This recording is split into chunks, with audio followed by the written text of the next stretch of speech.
everyone, and welcome into another edition of the GSMC Dead Ball Sports Podcast, brought to you as always by the GSMC Sports Network. Happy Friday to you all. Hopefully you've enjoyed this week of shows, but we have a banger to conclude the week here, starting off by previewing our two NFL championship games, starting off in the NFC with the Eagles and Commanders, then switching it up to the AFC, talking about Chiefs Bills. Then I'll be looking at some quarterbacking situations in college football's hottest conferences, two of them, the SEC and the ACC. I think that these two conferences are returning the most talent at the quarterback position next year and could be primed for solid teams making solid CFP runs. And then finally, we conclude today's show with a Bundesliga preview. RB Leipzig taking on Bayer Leverkusen, the first team that Bayer Leverkusen lost to this year in the Bundesliga after their unbeaten run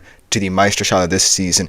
Can Bayer Leverkusen run Bayern close, put the pressure on them, or will RB Leipzig find their footing in that game? But before we get into any of that fun stuff, I do want to remind you all to like, follow, and subscribe to the show on the network if you haven't done so already and want to keep up to date with all of our content. Consider making yourselves available to, as always, the Super Chat, Super Thanks, and Super Stickers features here on my screen and on YouTube. They're a great way, as always, to get your opinions, feedback, input out there for me to read them and react to them as well. You can do it through our website, gsmcpodcast.net, as well too. You can also leave any tips or donations, which are genuinely appreciated by all concerned here at the network and just makes our shows that much better. But without further ado, let's jump right into our NFC Championship game preview. Eagles taking on their NFC East rival Commanders at home at Lincoln Financial Field. It should be a raucous environment,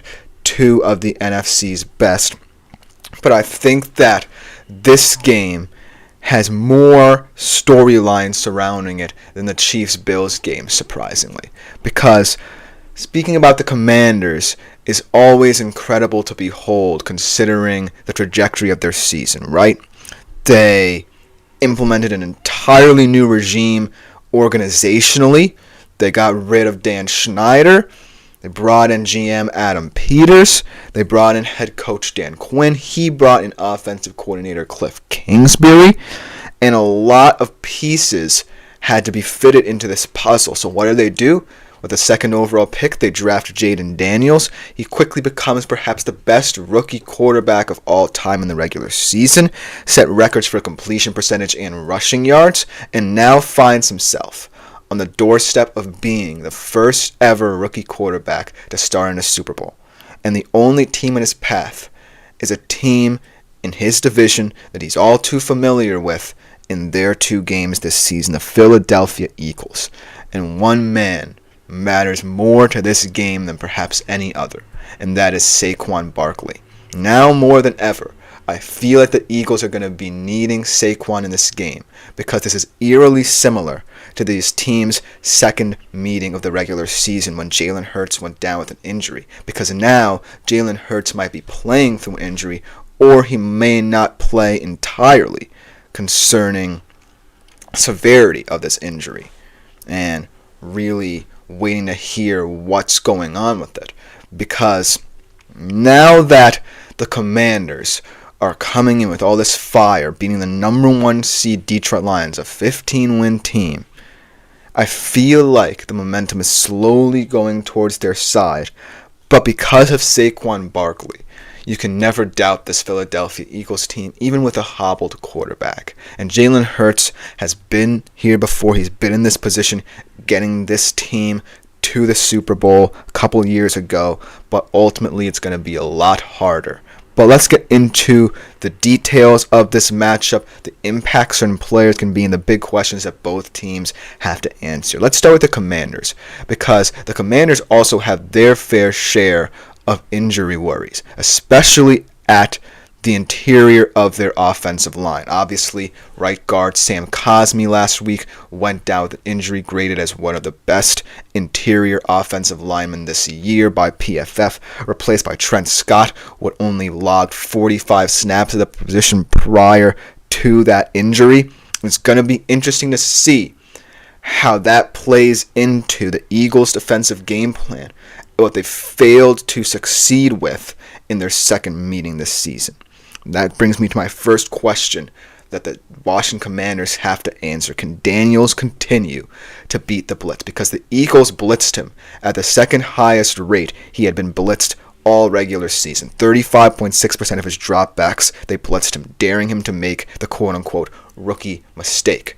But he, against that Eagles blitz, had 10 complete passes on 15 attempts for 173 yards, 2 touchdowns, and no interceptions, and had the third highest passer rating of anyone blitzed that highly, throwing at least 15 times in those situations. So he is prepared for whatever the Eagles throw at him, but now he's San Cosme.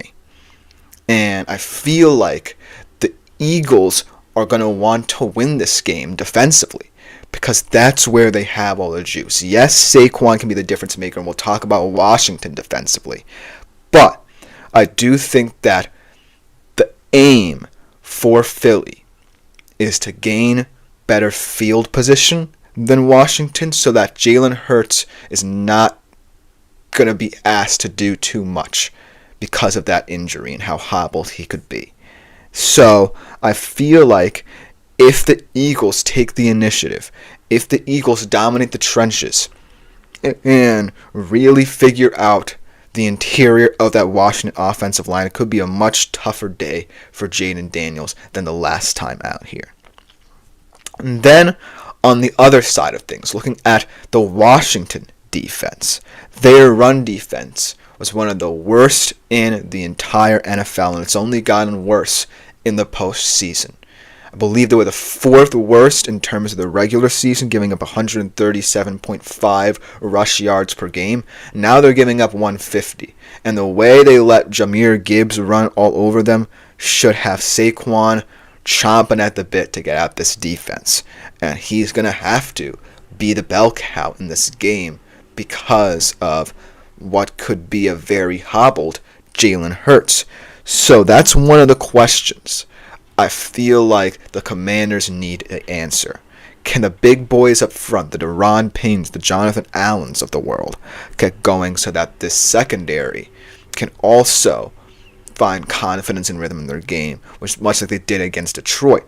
Because the way I see it, Jared Goff and Jalen Hurts are semi-similar. It's just that Jalen Hurts has the dual threat ability to escape situations that Jared Goff can't, and he's asked to do a little bit less than a guy like Jared Goff in this offense. Because of that dual threat ability, I put him just above Jared Goff when it comes to the NFC in terms of athleticism and the ways he can carry a team, but now he's hobbled. So by taking away a threat that Washington has already looked good against, that means that this entire defense's focus is concerned with stopping the run. Not just the guys up front, but the guys on the back end as well. And the way they do it is by forcing them into the 2nd and long, 3rd and long situations and forcing Jalen Hurts to win with his arm, which he might not be ready to do. So, like I say, Saquon will determine this game. The way he goes, the way Philly's offense will go, and if this Washington run D cannot keep up, then it spells danger for them. But then again, in a shootout, why wouldn't you favor the Washington Commanders, a team that put up 45 points on an albeit depleted Lions defense, but still a Lions defense that a lot of people weren't worried about coming into the postseason just because, well, they were going to play either the Bucs or Commanders, and even though they were high-powered offenses, their own offense could simply outscore them. So the fact that the Commanders put up 45 points against the number 1 seed, no matter how banged up they were defensively, really speaks volumes. But then again, this defense is different from the Lions defense. This is statistically perhaps the best defense in the NFL this season, and they've only gotten better. They've only kept the Eagles in these past 2 games. It could have been different had either the Packers or Rams offenses been a little bit more competent But ultimately, that's the reason why they are here. Saquon Barkley, an opponent defense built through the interior and strong enough in the secondary to really match up very well against this Washington team. But when looking at this Washington team and thinking about my prediction, I can't get past the fact that no matter what any team has thrown at Jaden Daniels, he has simply risen to the occasion. I don't know what the Eagles' defensive game plan is going to look like. Whether they go man-to-man, dare Jaden Daniels to make the rookie mistake, dare him to turn the ball over, which is something that both of these teams have been sterling in terms of not doing this postseason, then potentially the Eagles can win this game. But as the week has gone on, as I've heard about the Commanders' mentality, as I think about this team, think about how they've rebuilt to this point, how they've gotten to this point with a rookie quarterback, I have to say the Commanders, in my opinion, are the favorites in this one. And I feel like they're going to come out and say, hey, we're down a couple important guys. Our run defense is not the best. We might not slow down Saquon Barkley, but we know that our guy, JD5, is good enough to get us to the Super Bowl. So we're going to go out there, go mano-a-mano, toe-to-toe with you, and we'll see who's the better NFC East team. Because the Washington Commanders are definitely playing it like it. So without further ado, my pick for this game is Commanders by a touchdown, 38-31. I think it's going to be an electric game, and I think the Eagles will be buoyed by that home atmosphere. I think they'll be uplifted by Saquon for large portions of this game. He'll get them out of trouble, but I cannot doubt the young man wearing number 5 on the Washington Commanders anymore. And I do think he has the talent and the players and the coaching necessary to be the first rookie quarterback to start in a Super Bowl. But let me know what you guys think about this game. It's going to be a good one. But coming up next, we transition over to the AFC, talking about a big rivalry in the AFC, specifically in these championship games. It's going to be Chiefs-Bills at Arrowhead. What a mouth-watering affair that's going to be. We'll be right back to talk about it. I feel like I'm losing my mind. Is everybody in the world blind? Please, Lord, give me a sign, a sign. I feel like I'm losing my mind. Is everybody in the world blind? Please, Lord, give me a sign, a sign. I wanna be the greatest. Everybody on the fake shit. I look around and feel like everybody is the fakest. I make this every day and I'm impatient, hoping one day I blow up from the basement. Statement, the top is so vacant. I don't hear shit that I think is amazing. Waiting for my day when I'm playing sold out shows for 1,000 faces. Hey, give me that crown, get in my way and to be put down. It ain't your place, all this my town. If I want that shit, then I'll get it right now. I'm losing it, the noose it fits. I'm losing shit, a stupid myth. You choose to live or choose to dip. You choose to fight or lose your grip and lose a gift. I feel like I'm losing my mind. Is everybody in the world blind? Please, Lord, give me a sign, a sign. I feel like I'm losing my mind. Is everybody in the world? Hello everyone and welcome back into the GSMC Dead Ball Sports Podcast, brought to you as always by the GSMC Sports Network. Before we get into our second segment of today's show, I do want to remind you all that throughout the duration of the show, whilst we are live streaming, if you want to contribute, interact a little bit more, get your opinions, feedback, or input about the show out there, you're very welcome to through the Super Chat, Super Thanks, and Super Stickers features here on YouTube. You can also do it through our website, gsmcpodcast.net. Tips and donations as well are greatly appreciated by all concerned here at the network if you so feel like it, but it just makes our shows that much better. We thank you in advance for whatever you do to promote them. But without further ado, let's get into a movie we have become all too familiar with over in the AFC. Chiefs-Bills at Arrowhead to decide the AFC Championship.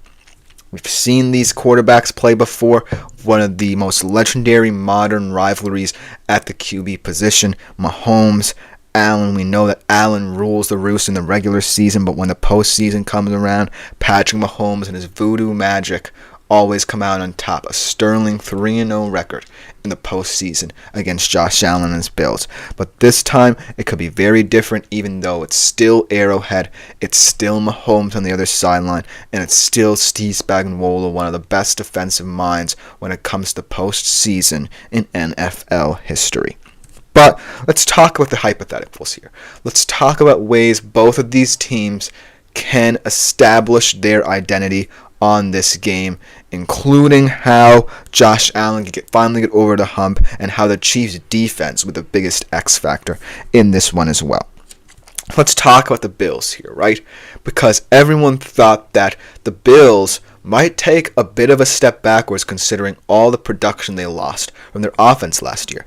Gone were both Stephon Diggs and Gabe Davis before the start of the season, and they went into the season trusting a third-year guy who never been a number one receiver in Khalil Shakir, a rookie in Keon Coleman, and Dalton Kincaid, one of the better tight ends in the league, but still very raw heading into his second year. And then in the backfield, have a guy in James Cook, who I think is one of the most underrated running backs in the league, but certainly not someone you would expect to truly carry the burden of Joe Brady's offensive mindset for this year's team. And then, of course, you bring back Josh Allen, but you also worry now that he had no true number one receiver, how turnovers would affect him. Well, he answered the question throughout the regular season in sterling fashion, and as a result, he might be the first-time MVP everyone thinks he might. He really limited the turnovers, but most importantly, he didn't go looking for the explosive plays. And now he's in the AFC Championship game against a team that used to live on explosive plays, but now are playing very similarly to how the Bills look. So, if you look at this game at face value, these teams match up very, very well. More interestingly so than previous iterations where it could have looked like the Bills, because of talent like Diggs and Davis, could have overcome the Chiefs, but couldn't because, well, it's Patrick Mahomes. But now, it seems like this is a more evenly matched game. Because as Josh Allen has ascended to the throne of perhaps the best QB, perhaps most valuable player in the NFL right now, Mahomes has kind of declined. This has been statistically his worst ever season, but we're in the postseason now. And that's where Patrick Mahomes' status as an elite QB arises. And so that's what makes this game so intriguing, so difficult to pick. But I do think that in terms of ways that both of these teams can win this game, the X factors, so to speak, in these games, the Chiefs' defense, and then ultimately how Allen can look in a more methodical approach against Steve Spagnuolo's defense. Because I feel like the Chiefs' defense is well equipped to stop the run. I love how they mix up guys in the interior, Karlaftis, Jones. I love how they do it. Jamari Connor ultimately being one of those guys who's solid in run support from the secondary. Mike Dana in the middle, I believe, still. But I do think that Josh Allen is going to be fine taking what this defense gives him. Because even if James Cook is bottled up, I really like how guys like Shakir especially occupy the middle of the field and really challenge defenses to tackle very well. And what I mean by that is he's a very nice yak receiver. He can sit in the middle of certain schemes, receive the ball, and then go upfield, unlike many other receivers at the number one spot. He's not necessarily going to burn you like a lot of these superstar elite receivers at the number one spots for their respective teams can, but he is very savvy. And he'll know, that the Chiefs are going to want to light up Josh Allen. They want to slow down Cook and ultimately force him to go deep. But with a receiver like Khalil Shakir, he's so unique at the number one spot that you also have to account for how he creates after the catch. And then on the Bills side of things, going to be a very similar situation as well, because Kelsey is really showing his age in certain areas of his game, but the reason why he's still effective is because he's able to exploit soft coverages, much like what the Bills employ, and create after the catch. So I feel like two huge X factors in this game, outside of, say, the Chiefs' defense and Josh Allen and his backfield, are both Shakir and Kelsey respectively, because they're unique players that test very blitz-heavy, zone-heavy teams and really make them have to play a little bit more disciplined and soundly than usual. So I hope that really helps you understand how this game is a little bit more different than others, where both of these guys were gunslinging the ball down the field. It was back and forth, much like the divisional round game, or was it the championship a couple years ago with the 13 seconds thing. But I do think that this time around, it's going to look a little bit more methodical. And it's going to be a little bit more low scoring than people think, which lead me to believe that special teams as well is going to play a huge role. It's going to be a cold day there at Arrowhead, so wind might not be in the kicker's favors. But I do think that both Butker and Bass are prepared for cold weather moments, prepared for last-second field goal attempts. So I do think that those guys are kind of the underrated X factors in this game, seeing as to how very little could already separate both of these teams. But now let's talk about the quarterbacks and how, depending on your view of the game, they've improved or declined. I don't necessarily feel like, let's start off with Mahomes, that Mahomes has really declined specifically because he's taken what the defense is giving him. I think he's declined because the mindset of this offense was starting to lean before the season's inception towards a more explosive attack, right? You drafted Worthy, Hollywood Brown comes over, you get DeAndre Hopkins mid-season, so you have all these receivers who are very tall, solid downfield threats to balance out what Kelsey can do. So I think the disappointment was that Mahomes really started to prove that he wasn't just going to be a downfield passer. And as a result, I think that this offense really didn't click a lot of ways people think it should have.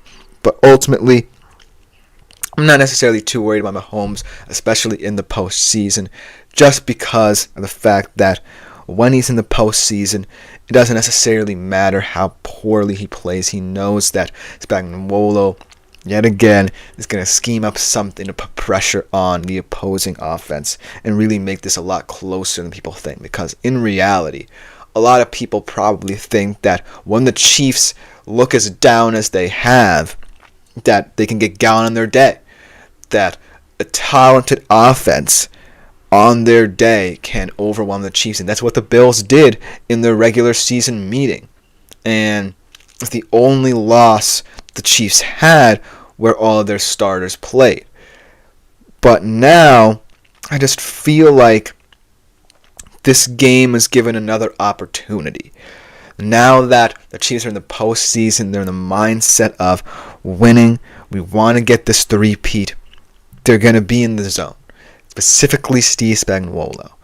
And I love what Joe Brady has done with this Bills offense, but it's going to be difficult to go up against this Chiefs defense and expect to get much going if you want to take a more methodical approach in this game.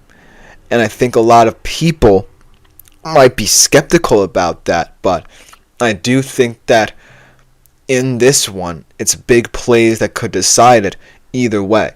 It could be a deep pass or it could be a turnover. And so I think that because neither of these teams want to blink first, that's going to be tentative. We're going to feel each other out, much like, say, a European football match. I don't know why I said that, because we're not talking about that just yet, but you get my idea. But ultimately, I do think that in terms of picking the winner of this one, I gotta go with the Chiefs. It's Arrowhead, it's Mahomes, it's Reed, it's Spagnuolo. We've seen this movie before. And until Josh Allen can prove that he can go on the road, no matter how improved he's looked, no matter how Mahomes-like he's become in order to really help his team out, it's going to be a daunting task to try and employ that methodical approach against this Chiefs team. So I'm going to take the Chiefs in a close one, 24-20, because I do respect the fact that the Bills are going to want to make this as methodical as possible. They're going to want to elongate this game as long as possible. But in the end, I just think that the Chiefs are going to prove that they're more built for this moment at home than the Bills are on the road. So that's my score. But let me know what you think in the comments below, because coming up next, we transition over to college football, lingering with it for a little while longer, going on into next week as well. But talking about the best quarterback situations for 2025 in the SEC. A lot of interesting guys returning, a lot of interesting guys left, but ultimately still one of the premier conferences when it comes to quarterback talent. I'll be right back after this break to discuss it. Looking for your daily fix of sports talk without having to pay for it? GSMC Sports Network is available on YouTube. Just search GSMC Sports Network. Get your fix of daily sports talk shows on YouTube, absolutely free. NFL, college football, NBA, MLB, MMA, UFC, fantasy football, and so much more. GSMC Sports Network has shows running all day long, with new sports shows starting every 2 hours. Just like on your favorite cable sports channel, except GSMC Sports Network is absolutely free. Hello everyone, and welcome back into the GSMC Dead Ball Sports Podcast, brought to you as always by the GSMC Sports Network. And for our third segment of today's show, we transition into the world of college football, talking about some of the best quarterback situations now that the 2024 college football season is over and we're transitioning into 2025 in one of the best conferences in terms of quarterbacking talent, the SEC. I know a lot of guys have left this conference, and a lot of teams might be questioning who might step up in their place, but all the teams on this list seemingly have their situations figured out, and they're looking pretty good. These are all teams outside of, say, one who are on the outside looking in for the CFP because of their quarterback play, because they're returning this talent. They definitely have strong outlooks for next year. But without further ado, let's just jump right into it and talk about 5 quarterback situations to look out for in the SEC next year. Starting off with one that I really, really, really love. Florida returning DJ Lagway, the number 8 recruit in the 2024 class. Obviously, Florida having a topsy-turvy season, with the best moments of Florida's season when DJ Lagway was at the helm. He averaged 16.7 yards per completion, really showing that dual threat ability, pulling off some upset victories. I don't necessarily remember the big victories. I believe they had a big one against Auburn at the end of the season. Obviously, people are going to wonder what could have happened had DJ Lagway played against Texas and how fun that game could have been going up against Quinn Ewers. But I do believe that DJ Lagway is in a solid position to continue to improve this Florida squad after a much better than expected season, when a lot of people thought it was going to be a down year just because a lot of people didn't know if DJ Lagway was ready to take the lead. But because of all the injuries to Graham Mertz, because of the indecision by Billy Napier, DJ Lagway found his way to the starting role, and when he was on the field fully healthy, he certainly looked like one of the most fun SEC quarterbacks to monitor throughout his illustrious career, hopefully at Florida and gives them a lot of hope to be a sneaky CFP contender next year as well. So ultimately, really excited to see what DJ Lagway can do in year 2 leading this offense. But now let's go to a team that certainly had its quarterback issues, its offensive line issues, overall offensive issues last year, but landed perhaps the best transfer QB they possibly could have. Oklahoma landing John Maytier out of Washington State, another transfer quarterback from Washington State looking to rejuvenate a program much like Cam Ward. He was the top QB according to ESPN in the transfer portal, so kudos to Oklahoma, even as a Texas fan, for getting him. He had 3,139 yards last year, 29 touchdowns, 826 rushing yards, and 15 touchdowns for Washington State. Another fascinating dual-threat quarterback from Washington State, like I said, much like Cam Ward, looking to really transform Oklahoma offensively. A lot of receivers are now starting to go to Oklahoma now, starting to sign for Oklahoma because of this decision. And I really think the fact that Ben Arbuckle traveling with him, the offensive coordinator from Washington State, will be a big help to this offense, because I do believe that Brent Venables is going to, at the end of the day, rely on his defense to really carry this team, and they are looking to have a pretty elite one next year.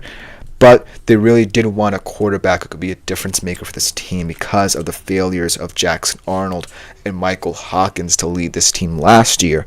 So scooping up a guy like John Maytier, the top QB in the portal, was huge for them, and I'm looking forward to the Red River rivalry showdown a little bit more this year, seeing how he matches up against Arch Manning, who we'll talk about a little bit later in this segment. But ultimately, being able to acquire a dual-threat quarterback in the SEC will prove vital for a team like Oklahoma, because that's where I feel the SEC is going. All of these young guys combining their dual threat abilities to create these sneaky contenders, or in the cases of teams like, say, Texas or Georgia, really revamp them to the point where they might continue to stack up CFP appearances. So I really think that it was very integral to the success of Florida next year that they go out and get a guy like John Maytier at the QB position. When I want to transition to another guy, much like DJ Lagway, going to be year 2 in 2025 in his respective offense, Lenoris Sellers of South Carolina. I really like this young man.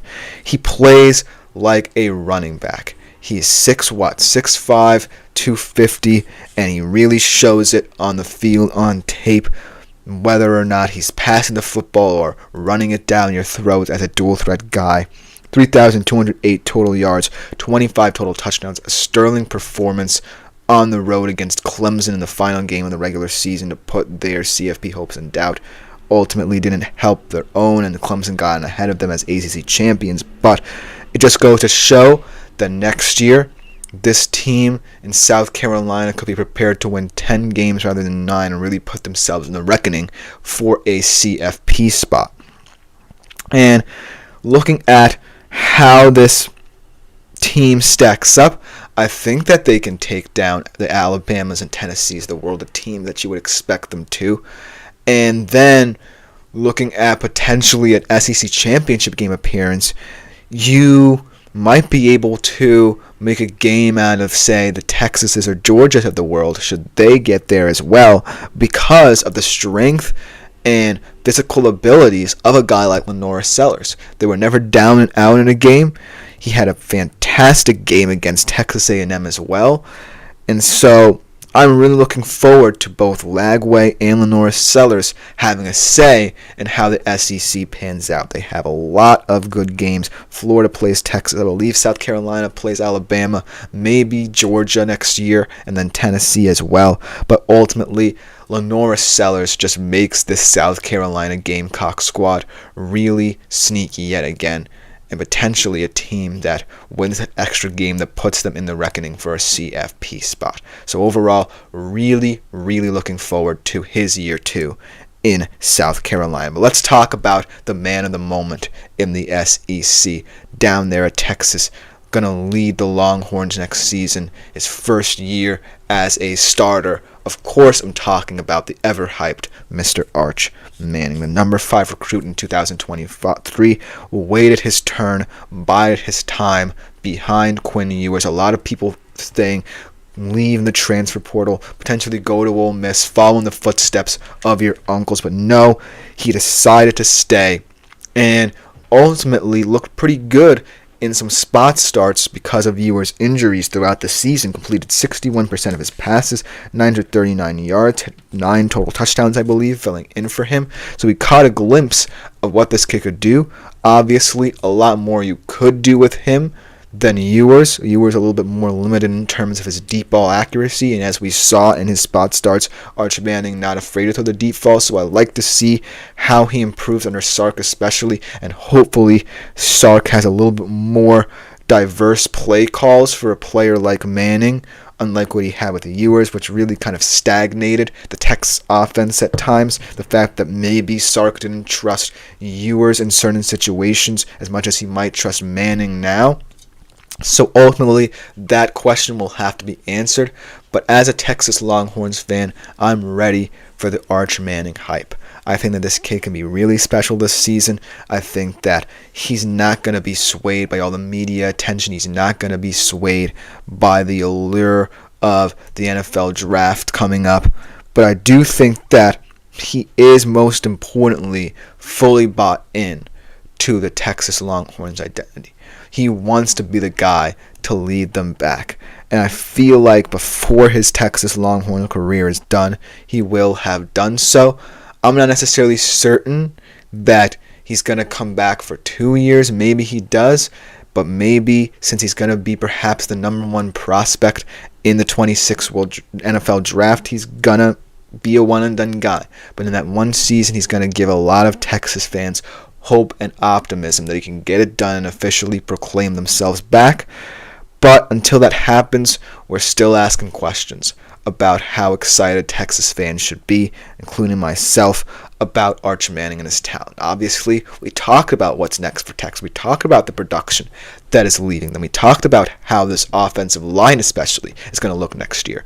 And yes, you have a lot of talent in your backfield, and you're bringing back some very talented, underrated receivers and guys like Moore, Wingo. You signed guys like Jamie French, Khalil Lockett, ESPN 300 guys who are really excited to play with Arch. But ultimately, you're going to have to think about all the losses and think about potentially how it might affect the flow of this offense and this defense as well, because it's going to be a team effort here. So as much as I'm excited about Manning, there are questions to be asked, but I do think that Texas is in a solid position still with Arch Manning at the helm for next year, what he could be capable of doing. But then last but not least, let's talk about an exciting young man, a guy who I'm glad is going to be sticking around in college football for one more year. True battle to stay with Vanderbilt, Diego Pavia. Interesting story that transpired throughout the season for Diego Pavia to return to Vanderbilt. A former New Mexico State guy came over, I believe, with Clark Lee. But throughout the season, he was dealing with eligibility issues. Obviously wanted to stay one more year at Vanderbilt. The courts wouldn't allow him, but then he sued and ultimately won his case. So he returns as Vanderbilt's leading man, and he's the heartbeat of this team, right?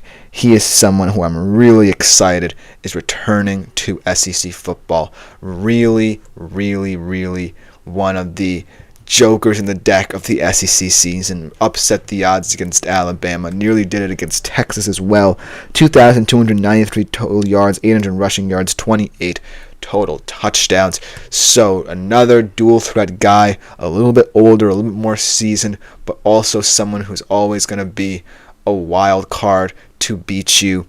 You're going to have to watch out for the Commodores yet again if you're an elite SEC team, because Diego Pavia is back with a vengeance, and he had to have a journey to get here. You had to have a journey to even say, I'm going to play for another year and have another shot at it. And so while Vanderbilt might not be elite enough just yet, to say make a run of the SEC championship game, let alone the CFP, they're going to surprise a lot of people with who they're going to beat next year because of this young man in Diego Pavia, and that's why I'm thrilled to see him back in a Vanderbilt Commodores uniform. Let me know what you think about this segment. I'll just about do it. But coming in as we transition over to the ACC, another quarterback returning a lot, another conference rather, returning a lot of quarterback talent. We'll be right back to talk about them after this short break.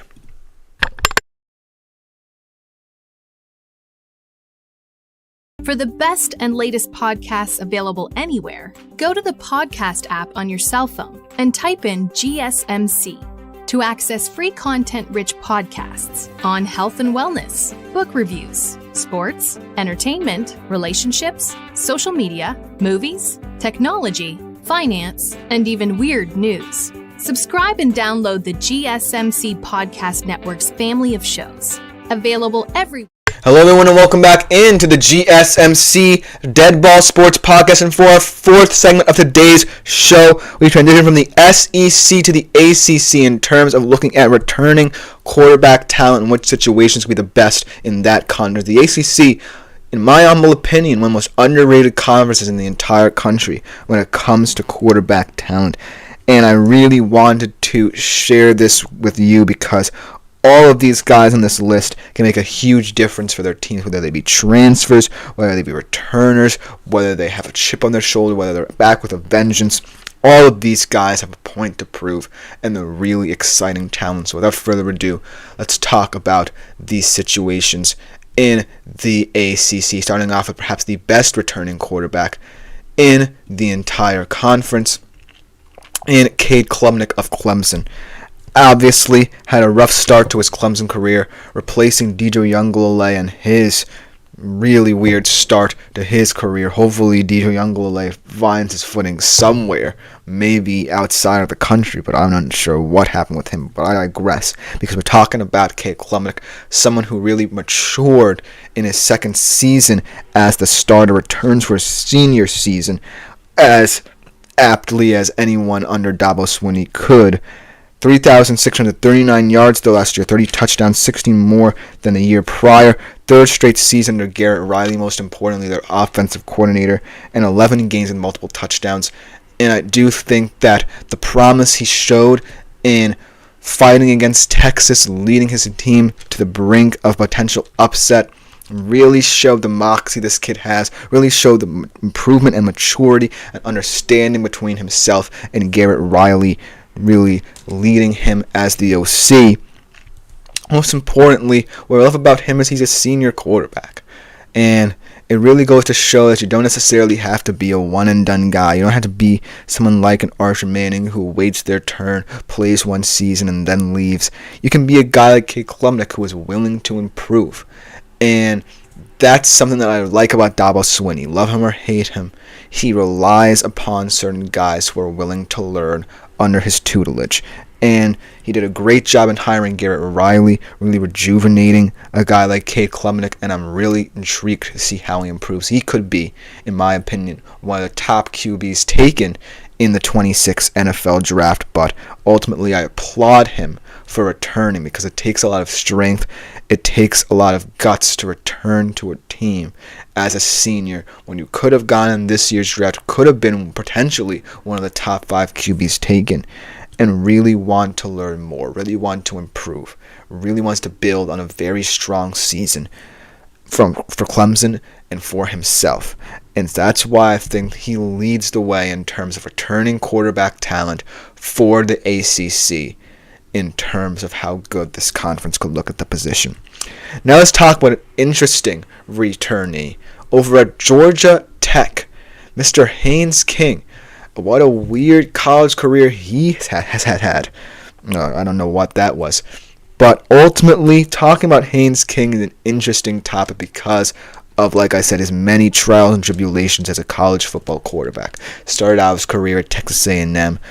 Obviously had quote-unquote Alabama boost over there, where every random Texas A&M QB over the past 5 years in the Jimbo Fisher era plays well against Alabama. That was mainly have a lot of people may have heard of him over the years, but now at Georgia Tech has gone kind of under the radar for his dual threat ability in terms of leading the Georgia Tech Yellow Jackets to kind of the mid-tier of the ACC. A lot of people did not think this Georgia Tech team would be good at all, but they upset the odds in Ireland against Florida State, even though Florida State turned out to be a pretty bad team, nearly upset the Georgia this year in a classic game that went 8 overtimes and really proved the dual threat abilities of Haynes King, and that's what I love about him. I love me a dual threat QB in the mold of, say, like a Riley Leonard, who just goes at opposing defenses with aplomb, not afraid to risk his body. And I like the backup situation as well with Aaron Philo as well. Not necessarily as well built as Haynes King, but still a very nice backup dual threat quarterback. So ultimately, Georgia Tech could be a dark horse this year in the ACC because of Haynes King's return. It's not necessarily the best in terms of arm strength or accuracy, but he gets the job done, I'll say, about Mr. Haynes King. I feel like going into his 3rd season in the system, he is someone who I feel like really has a chance to prove that the start of his career will not be like the end of his career. He has truly proven he can redeem himself. The past 2 seasons, he's thrown for 41 touchdowns. So, as you can see, steady improvements for him. And this could be a breakout year where ultimately an NFL team might really like him because of what he's able to do this year and take a chance on him. And in a very deep field, that's all you really want if you're a quarterback like Haynes King, to be noticed for your abilities. And I think he has a great chance to do so in this very crowded ACC. So I do think that a lot of people might still underappreciate Georgia Tech this year just because of how top-heavy the ACC could be. But I'm not underrating Haynes King and what he can do and how he can improve, most importantly. That's why he sits here on this list. But let's talk now about the most interesting situation. Another transfer QB coming in from Miami after a lot of people thought he would declare for the draft. Could have been perhaps the number 1 QB taken in the draft, but after a pretty bad season, not necessarily the season you would expect out of him, transfers to Miami with a new start. Carson Beck. Now, he did forego the NFL draft after a lot of people potentially saw him as someone a lot of NFL teams would be interested in.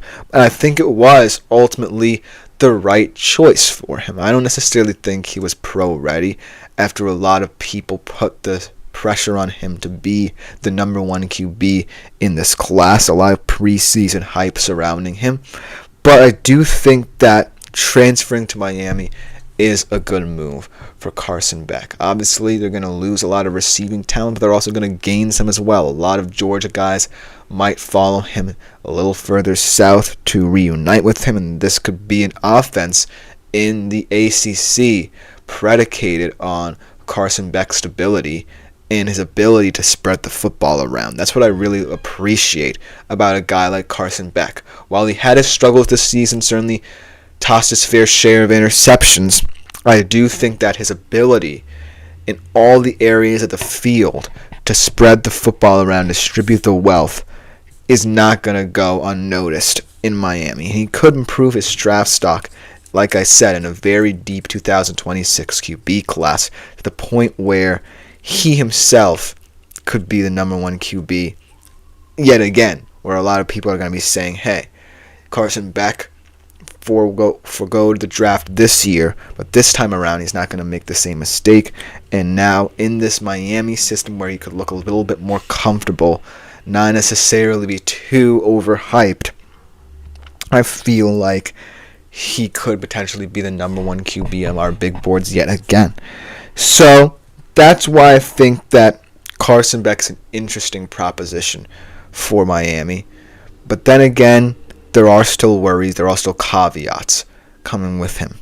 He obviously had the elbow surgery after that injury in the SEC championship game, so that's something that you're going to have to monitor if you're Miami. And also, I feel like when players do this, it is going to mean that not only do they feel like they could be in a better, more advantageous position next year in the NFL draft positioning, they have to prove it. Because I feel like if Carson Beck goes into this season, this is a hypothetical, and does not perform up to Miami's standards and looks worse than, say, Cam Ward, who a lot of people think is going to be the number one QB off the board in this year's draft, then they're going to doubt Carson Beck even more. They're going to be like, well, Cam Ward came in as a transfer and immediately rejuvenated this offense, rejuvenated this program. So why can't Carson Beck do the same? So he's really making a statement of intent, saying that I can be better than what I was this season in Georgia and really prove that I too, after transferring, can rejuvenate my college football career, make people think better of me, and have a better chance of being drafted. So I admire his situation, I admire this decision, but it's going to be a risk because he's going to have to prove it. But ultimately, Miami goes into this season with a lot less questions at the QB position than you would think. And then last but not least, SMU's Kevin Jennings. I like this because not only does Kevin Jennings return, but former 5-star recruit and the guy he usurped for the starting role, Preston Stone, returns as well.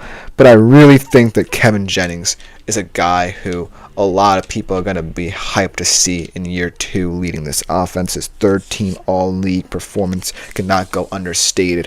3,245 yards, 23 touchdowns, 354 rushing yards, and 5 scores. And I think that Kevin Jennings is someone like a dual threat guy in the SEC.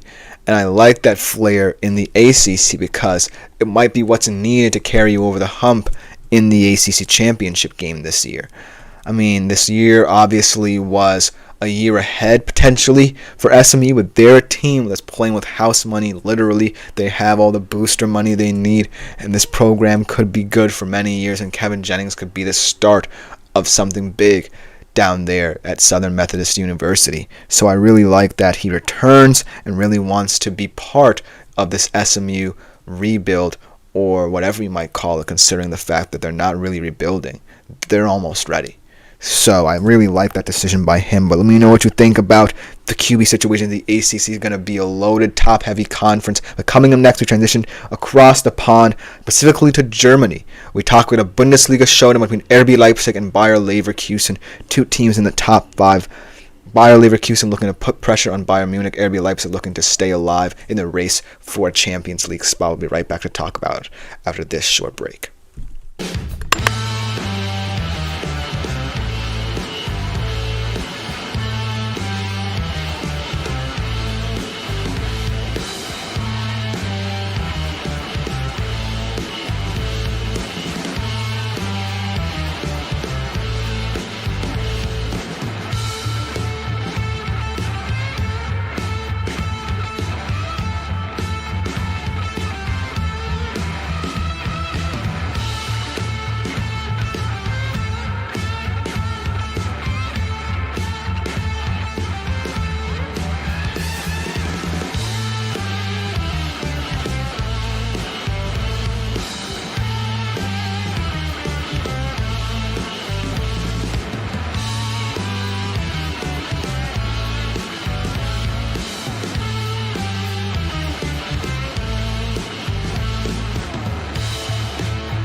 Hello everyone and welcome back into the GSMC Dead Ball Sports Podcast, brought to you as always by the GSMC Sports Network. And to conclude today's show and the week here at the GSMC Dead Ball Sports Podcast, we go across the pond to Germany, to the Bundesliga, with a nice, mouth-watering top 5 clash between 2 heavyweights in Germany. RB Leipzig taking on Bayer Leverkusen, and this should be a good one.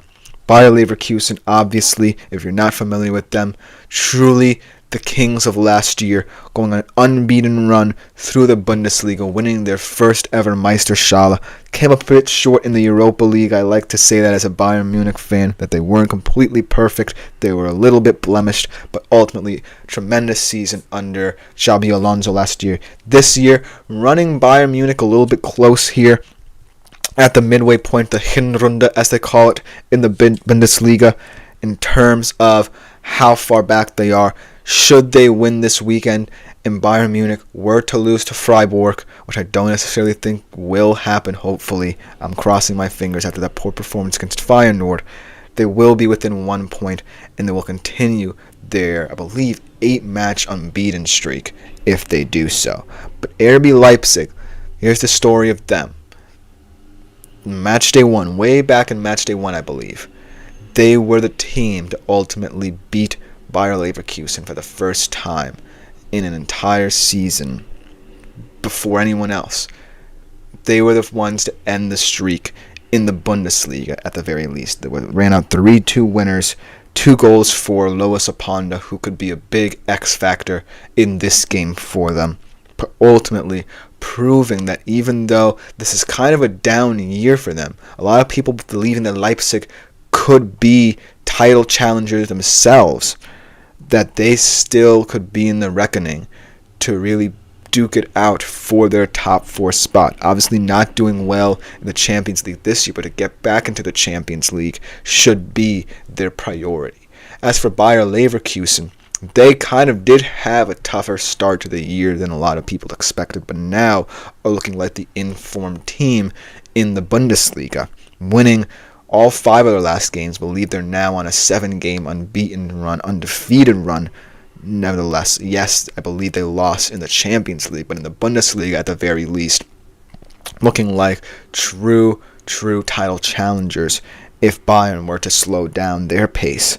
So this game going to be big for both teams in terms of their ambitions this season. Let's discuss the trajectories of both of these teams, the impact a win or loss could have on both of them, and ultimately the key players in this one. Let's start off with the storylines of this game. Let's talk about RB Leipzig for a little bit, because a lot of people might be a little bit more familiar with Leverkusen, but RB Leipzig were a team coming into this year that had a lot of good news surrounding it. A guy like Xavi Simons deciding to stay rather than not necessarily see out his loan from PSG. Bayern Munich was interested in him. For him to stay was a really nice decision that went RB Leipzig's way. They added Benjamin Sesko from Salzburg, Lois Opanda as well, I believe, from Club Brugge, really building up their attack. Have a decent defense as well. Willy Orban, Lucharl Gertruda, and of course their vaunted goalie Peter Golaschi still remains there. But I think this season did not go as expected, because a lot of these guys initially either didn't coalesce with each other or ultimately had kind of dried up in terms of scoring goals, because a lot of them are capable of scoring goals. Sesko, Opanda notwithstanding, especially Simons bringing that creativity in the midfield. But their goals have really dried up this season, and they really haven't had any sort of cohesiveness in their attack for a prolonged period of time. They have been in a rough patch of form, especially in the Champions League, even though they got their first win there. It might not even matter as they go into the final week of league games in the Champions League next week. But ultimately, in the Bundesliga, they still have a chance. They have not been in fantastic form. They've lost 2 of their past 5, drawn 1, only won 2, like I said. But I feel like if on their day this attack is in rhythm and Xavi Simons is pulling the strings in the midfield as their creative engine, then they might be able to pull it off yet again against Bayer Leverkusen. But it's going to be a tough task, because obviously Leverkusen is an elite team. Let's talk about them. Maintaining a lot of their own roster over the year, maintaining their manager and Xabi Alonso deciding to stay for at least 1 more year, but most importantly, the retention of Florian Wirtz standing out as well as a lot of different clubs. Bayern Munich, believe, leading the pack. Real Madrid, Barcelona wanting his signature over last summer, but signing a stay, could leave at the end of this year, maybe in 2026. We talked about Bayern's plans with him, but for now, remaining the apple of the eye of Bayer Leverkusen fans. But as well as him, you still have guys like Frimpong, you still have guys like Alejandro Grimaldo, who really define this system as the wingbacks pushing up high. And then guys like Patrick Schick, who's stepping in very nicely for Victor Boniface. And when Victor Boniface is healthy, those two guys up top, even though Patrick Schick seems like he was over the hump in a good run of form these past couple of weeks in replacement of Victor Boniface, but Victor Boniface as well ultimately being more of a powerful striker, more of a target man as well. But I really think that a lot of these guys staying proves that Bayer Leverkusen want this run to linger a little bit longer. And in order to do so, they need to continue stockpiling wins. Bayern Munich have had rough patches, but they haven't really been losing that much within them. Yes, you could say more about their Champions League status and that department as well, but ultimately in the Bundesliga, they haven't really hit a run of form where they've ultimately slowed down their title push.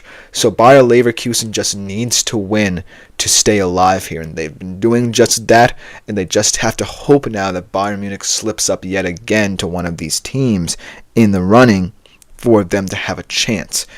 But ultimately, the reason why I think RB Leipzig can pull up the upset is because of the fact that a lot of the noise surrounding all of their players and where they could be going, or who could be leaving, who could be coming in potentially, is slowly quieting down.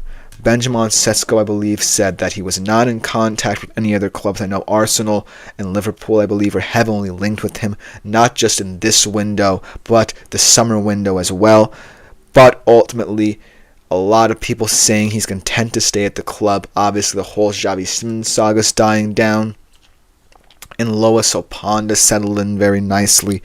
So ultimately, the fact that their three biggest players are now devoid of any noise from the outside, noise from the media concerning their status with the team, now they can just focus on playing the football that a lot of people expected them to. And so I don't necessarily think this is going to be a team that goes quietly against the juggernaut that is Bayer Leverkusen. I feel that RB Leipzig are set up for a solid finish to the season, and I feel like a lot of the players that had rumors surrounding them will perform better as well. And then obviously this back line is still very potent, even though they've shipped the most goals of the top five and scored the fewest. I think that once this back line gets going, once combined with the goals they can score, that gets going as well, and this team is going to be a very cohesive unit.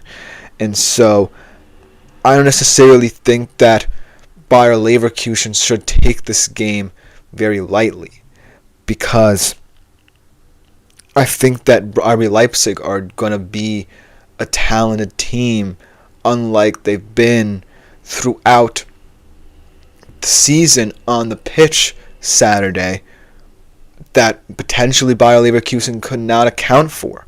And so that's why, in terms of predictions, I would take RB Leipzig here.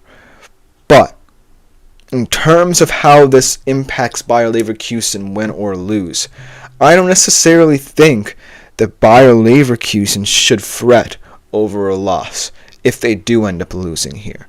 Because the reason being, you're not necessarily looking for another Meisterschale if you're Bayer Leverkusen. I feel like you're looking for one more season of stability before it gets chaotic. And I feel like maintaining this pace is slowly going to kill you towards the end of the season. So if Bayer Leverkusen starts to hit a rough patch of form, I wouldn't be too worried if you're a Leverkusen fan, because it settles the storm that's coming up in the summer when a lot of guys could be leaving after this year. So if Bayer Leverkusen loses this, it's no sweat off their back. I feel like potentially they might need a loss, funnily enough, to relax them from thinking about the future. Because we all think of them as this juggernaut, but at the end of the day, this is a mortal football squad. This is a squad that, yes, has a lot of talent, maybe even more talent than Bayern Munich, if you really want to dig that deep. But ultimately, the reason why I think that Leverkusen wouldn't necessarily be completely distraught or frustrated with a loss is because they need to learn to be mortal again. Because chances are this success is not going to be sustained for years to come. Bayern's going to get better. Leipzig's and Frankfurt's of the world are going to get better. Potentially Borussia Dortmund will get better over the next couple of seasons once they find their new manager. But right now, Bayer Leverkusen are going too fast to slow down. They might need to slow down to realize what's coming. And so that's why I feel like, win or lose, Bayer Leverkusen should be content. Because even though this is an important game for both teams, and Bayer Leverkusen wants to run Bayern close here, and Leipzig wants to compete for top 4, RB Leipzig is the team going to be a little bit more motivated, just because of the fact they're more so fighting for their lives, whereas Bayer Leverkusen are fighting to prolong this moment. So that's what makes the difference for me in this game. So let me know what you think about this game in the comments. If you are a Bundesliga fan, RB Leipzig or Bayer Leverkusen fan, because that will just about do it for today's show. This has been the GSMC Dead Ball Sports Podcast, brought to you as always by the GSMC Sports Network. I've been your host, Christopher Shepard. Thank you all for tuning in. We'll be back next week, as always, at 3:30 p.m. Eastern Standard Time. Like, follow, and subscribe. Continue making yourselves available to the Super Chat, Super Thanks, and Super Stickers features here on YouTube. But other than that, I'm out for today. See you all Monday.